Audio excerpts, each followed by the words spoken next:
É hora da história, vamos sentar. A nossa historinha já vai começar. Quem gosta de história, levanta a mão. Quem gosta de história, levanta o pé. Mas toma cuidado com esse chulé. Mas toma cuidado com esse chulé. E a nossa história de hoje é sobre um menino muito especial. Olha aqui a foto dele.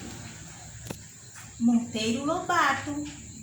Era uma vez um menino muito especial que nasceu em São Paulo, em Taubaté, São Paulo.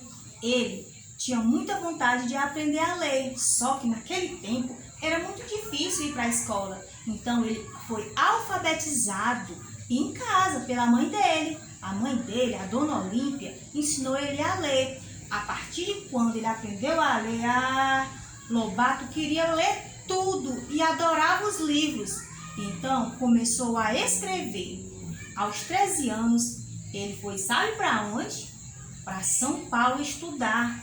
E aí ele estudou muito lá, porque ele queria aprender muito mais, para escrever mais livros. Só que, infelizmente, quando ele tinha 15 anos, o paizinho dele faleceu e ele ficou muito triste. Mas aí, o pai dele tinha uma bengala muito linda. Bengala é aquele igual cabinho de guarda-chuva. E o nome do pai dele era José Bento Monteiro Lobato. E ele queria muito, muito que a bengala que ele ganhou de herança do pai fosse as iniciais do nome dele, acredita? E aí, ele tirou o nome, que o nome dele era José Renato. Então, ele tirou o nome José Renato Monteiro Lobato e colocou no lugar do Renato, colocou Bento, que era o nome do pai dele. Legal, né? E aí, começou a assinar com as iniciais da mesma letra do nome do pai dele, do pré-nome, do segundo nome, do nome dele. E aí, meus amores, Monteiro Lobato foi crescendo, crescendo e começou a escrever muitos livros. Quando foi muito tempo depois, em 1921, ele fez o seu primeiro livro, um livro que era voltado para criança. Era sobre o Sítio do Pica-Pau Amarelo. As pessoas gostaram muito, as crianças amaram. Então, Monteiro Lobato começou a escrever muitos livros para criança e foi um dos primeiros escritores do Brasil a escrever para criança.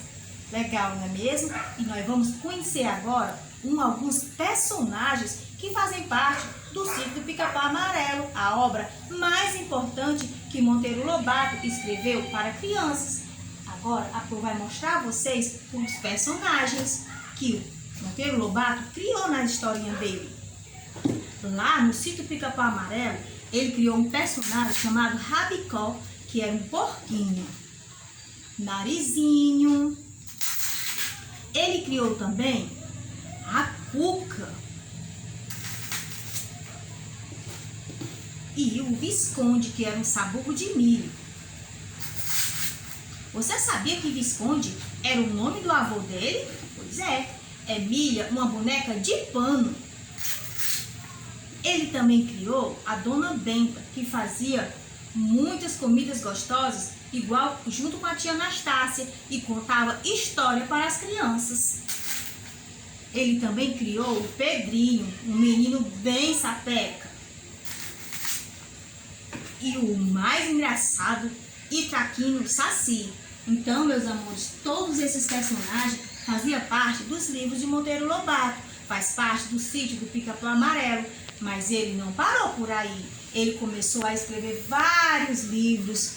Ó, a Pro trouxe aqui umas capas dos livros. Ó. Esse livro aqui é Dom Quixote das Crianças. Legal, não é mesmo? Também escreveu mais livros. Ele escreveu o Saci, só conta histórias do Saci. Monteiro Lobato escreveu Emília no País da Gramática. Escreveu também A Aritmética de Emília, outro livro, todos voltados para crianças. Histórias da tia Anastácia é um outro livro. As Reinações de Narizinho, outro livro. E esse outro aqui é o Minotauro, também foi ele que escreveu. Quando ele tinha 15 anos, que o pai dele faleceu, ele teve que morar com o avô, o Visconde de Tremembé, porque ele não podia ficar só, sem o papai e sem a mamãe dele, não é mesmo? Então Monteiro Lobato continuou a crescer forte e a escrever livros e mais livros, e aí ficou muito famoso no nosso Brasil. Os livros do Monteiro Lobato é muito legal, muito mesmo. E o Sítio do Pica-Pau Amarelo até hoje está nas nossas histórias, porque eles são personagens que fazem a imaginação da gente, não é mesmo? Pois é, meus amores, vocês gostaram de ouvir a historinha de Monteiro Lobato? Pois é, e agora ele não está mais com a gente, ele nasceu no dia 18 de abril de 1882. É por isso que o dia 18 de abril foi também o dia do livro, porque em comemoração a ele, é o dia do nascimento dele, porque ele não está mais entre a gente, agora ele está lá, mas o Papai do Céu. Mas mesmo assim, ele deixou muitas historinhas legais para nós crianças, não é mesmo? E agora, minha gente, que a história terminou, batam palmas de alegria, batam palmas quem gostou. Trelelê, tralalá, trelelê, tralalá, trelelê, tralalá, trelelê, tralalá. Viva! Viva Monteiro Lobato! Viva o Dia do Livro Infantil!